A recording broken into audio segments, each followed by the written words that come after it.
Hey everyone, welcome back to the channel. My name is Josh and this is Working Man Reads. Now today I'm going to be doing a book haul. Now these are books that I've acquired from Barnes & Noble trips with the fam, and also my birthday, which people gave me some gift cards. So naturally I used them at Barnes & Noble. So I also have some library books. So I'll start off the haul with that, but it's kind of an eclectic bunch. I mean, we got like thriller, we got fantasy, we got nonfiction, we got manga, we got graphic novels.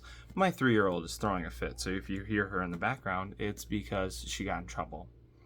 Because she was being bad.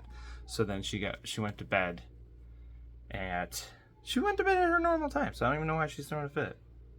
I just said, you're done, you're going to bed, and then now we're throwing a fit and yelling for dad. But I'm going to start off with this. Now, this is a bind-up. This is, I don't even know how you pronounce it. Is it holistic? Omnibus? So this is the first 3 volumes in it. And they have all 6 at my local library. So save me some money and I'll do it. Look at this. They got some super cool artwork. I think it's holistic. I don't know. But it's pretty cool. I started that one. I stopped because of another book that we'll get to in the future, and it kind of pulled me in for graphic novel wise. I also got this one. Now this is like, what is this called? Aruchi, and I'm terrible with Japanese pronunciations. Now this one is kind of a horror suspense. It's a creepy one. And this was the first volume in it. It was in the new section. So let's see if we can find you a little bit of an example of the artwork. It doesn't give anything away, but yeah, so we got like this artwork here. So I love that. Those are some nice panels. So a mysterious young woman slithers her way into the lives of an unsuspecting people, like the legendary multi-tailed serpent for which she is named Aruchi. So that's Aruchi. Beautiful artwork. Oh, I should read this one. You know what I like about manga is it's so quick, the synopsis. I can't, Watanuchi and Yuku's unwilling assistant, but even he is compelled by the fascinating adventures he's had since he started working for the space-time witch. Yuku operates a shop that grants people what they need, but there is always a price to be paid. So yeah, this is the first 3 in the Holic, Holic. Now we're going to go to some fiction. We got The Last Witch. I got this on Pango Books. I sell books on Pango Books, so if you guys ever need the link, let me know. I'm starting to get rid of some of these books that I've already read and get them off of my bookshelf, because that's just getting unruly back there. But this is The Last Watch. Now, yeah, I like that little they're humanity's last chance. Now, I've seen a lot of people recommending this on TikTok, and I think that's why I ended up going with it. But it's the first one, and I got it for cheap. I think I got it for like $5 on Pango. So it's a space opera debut, and it's by J.S. Dowes. The Divide. It's the edge of the universe. Now it's collapsing and taking everybody and everything with it. The only ones that can stop it are the Sentinels, the recruits, exiles, and court-martialed dregs of the military. At the Divide, Adequin Rake commands the Argus. She has no resources, no comms, nothing, except for the soldiers no one wanted. Her ace in the hole could be Calvaron Mercer, genius, asshole, and exiled prince who nuked his grandfather's genetics facility for reasons. She knows they're humanity's last chance. So I love it. I love sci-fi. Maybe a little bit of romance is going to happen there, which I kind of like in sci-fi. I know it's probably weird to say, but I do. I like that. It gives me the vibes. Alright, and this is another birthday book haul that I did with my wife. This is The Justice of Kings by Richard Swan. I have been hearing an immense amount of stuff about this one. No man is above the law. Now basically, I don't even need to read the synopsis. Basically, this gentleman, he travels the land of the empire and basically brings in criminals for the Empire or the Emperor. And yeah, I actually started this one, and I'm only like 20 pages in, but it's pretty good. It's pretty good. It's action-packed fantasy. You can't go wrong. And they started doing this app, and it says "Bring the cover to life," and it's actually pretty cool. You go to Google Lens on some books that are coming out now, and the cover moves and does things, and then you get a little bit of an explanation of like the author and why he wrote it, and it's by the author who's speaking, so it's pretty cool. So that's Bring This Cover to Life. But yeah, so that's The Justice of Kings. It's just some high fantasy. Yeah, the Empire of the Wolf simmers with unrest. Rebels, heretics, and powerful patrons all challenge the power of the imperial throne. So yeah, this guy just tries to keep the empire together. All right, and then we got another graphic novel. This one, I got a recommendation. Sorry, my allergies are going. Recommendation on Amazon. They're like, hey, you'll like this. And it's called Crazy Food Truck. Story and art by Rekatu Araki. And it's a mature content one because there's a lot of like cutting people up in here, which we all know we like in the horror genre. But yeah, so I feel like it's just a dude who's in a... I don't even know. What does it say? Gordon is a gruff, middle-aged cook running a food truck in a sand-covered wasteland. Then he encounters Arissa, a naked girl sleeping in the middle of nowhere. Well, there's probably a little bit of maturity, too. It's probably weird. He takes on the unintended travel companion and her unexpected appetite. Too bad she also has unexpected baggage. An armed militia hot on her tail. Fasten your seatbelts for this post-apocalyptic cooking and violent mayhem on this crazy food truck. Okay, sounds good. I'm gonna read it. I like manga. I do. I like graphic novels and manga. I can't go wrong. So I'm gonna check this one out. Crazy Food Truck. Might be good. Might be absolute garbage. Well, we're gonna find out. That's how this whole reading thing is, right? Sometimes we have hot trash. Now I'll do another fantasy. Now, I was in a Savers, and I found this for $2. This is the first edition hardcover, 1996. I checked the ISBN of A Game of Thrones. So, we all know Josh does not like this series, so I will not be reading this. I put it right on Pango, and I'm going to be selling it. So, yeah, try to make some money off of it so I can buy more books. That's where I'm at. Because we all know, but it's in like pretty good shape for found at a used bookstore from 1996. So we'll see what I get for it. And I have not heard of, we all know what Game of Thrones is about. I don't need to read that synopsis, right? It's fantasy. JD, I like how I ask you guys a question, like you can respond right now. What is going on? I could just, maybe I should have been on radio. JD Barker, this cover, I picked it up, I was like, that is a gorgeous cover. I have no idea what this book is about. No idea. But I was at Savers, and it was like, I wanted to spend at least $5 there, and I had already found the $2 one. This is $1, and then I found another one for like $2, and I was like, I gotta complete the $5 here. So we got, she has a broken thing where her heart should be. And, I put my Savers receipt in there. I don't need that. But, it's freaking, just look at that cover, guys. I just love it. I love it. Got to do the, little bit of a thing there. A haunting tale of suspense rendered with the masterful skill only Barker could master. Muster. Wow. Yeah, because master would be stupid to end a sentence with.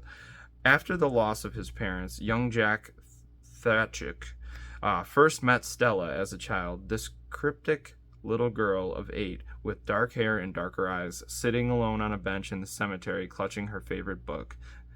Gone moments later, the brief encounter would spark an obsession. She'd creep into his thoughts, his every waking moment, until he finally finds her again, exactly 1 year later, sitting upon the same bench, only to disappear again soon after. So I can probably stop right there. But I like how this is formatted. That's a very short chapter. Holy crap. That's like the shortest chapter. That's pretty short. But yeah, I feel like this book is going to be paced pretty cool. Like, wow, there's a lot of short chapters. Whoa. Wow. I feel like there's got to be like 100 chapters in this thing. Oh, maybe it's parts. There's parts to the book. Because there's different chapter numbers. March 12th. 1994, 18 years old. Oh, wow. So this guy is just obsessed with this girl. This is going to be good.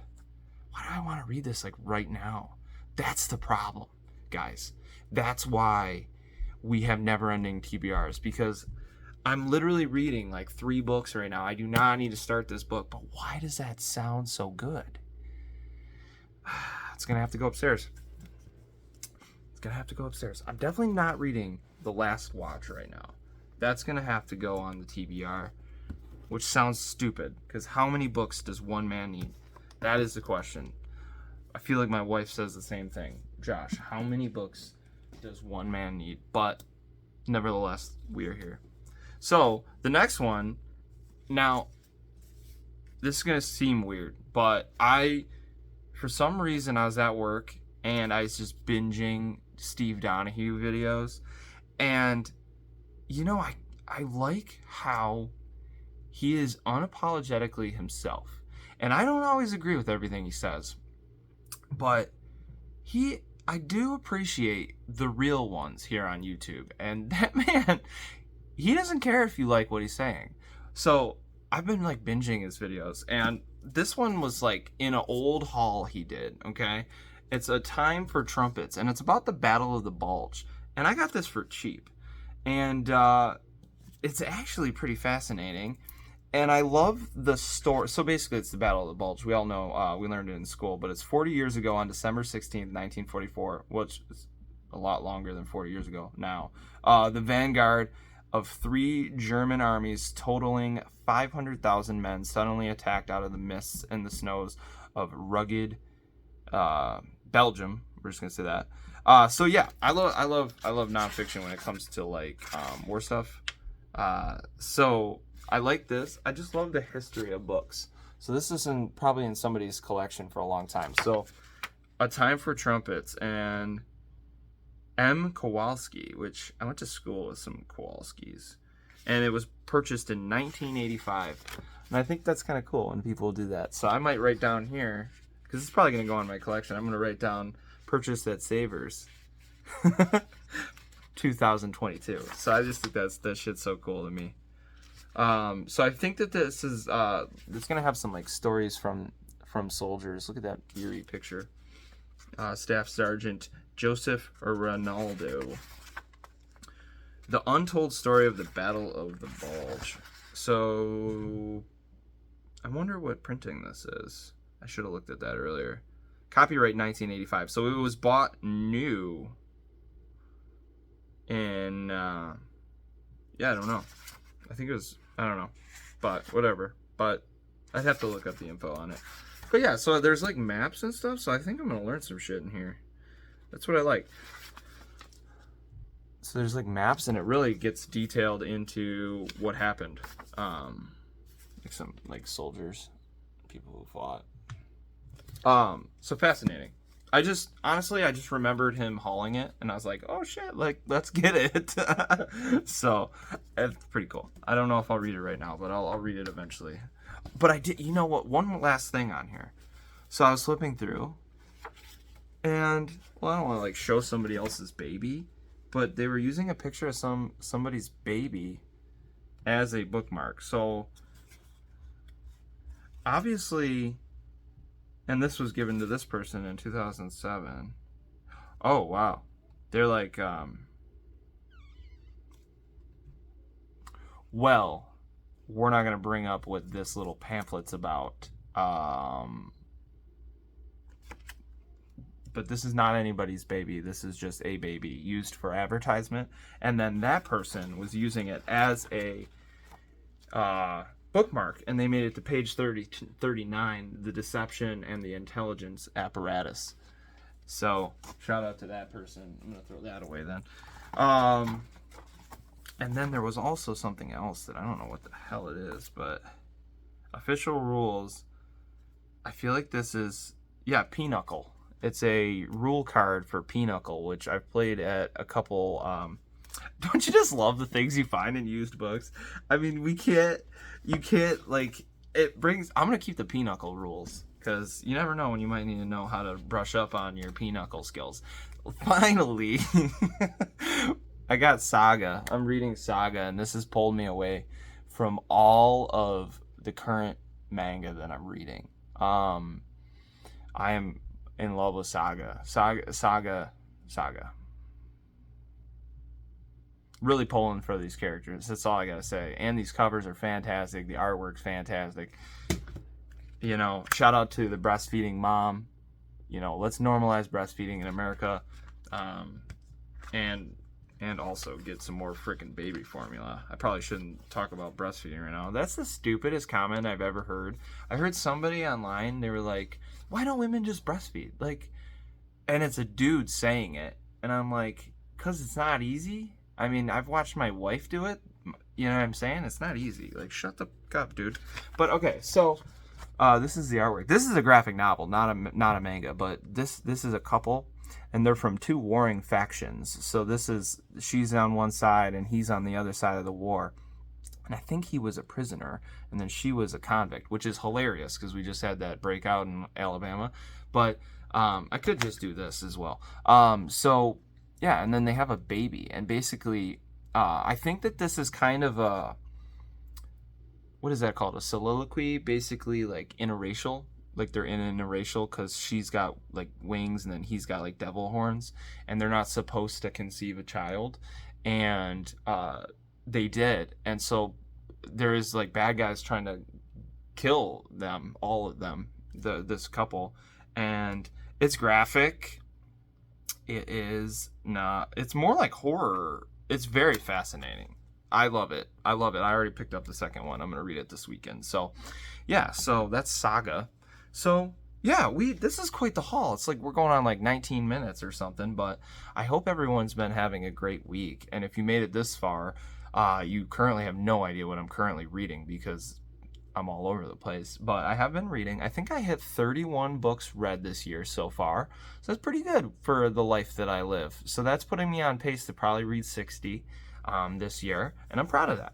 You know what I mean? I need to be a little bit more efficient, but nevertheless, we push on. That's what we do, us working people in the world, and we do the best we can. So yeah, I don't know what else to say. I hope you guys have a fantastic week, and until next time.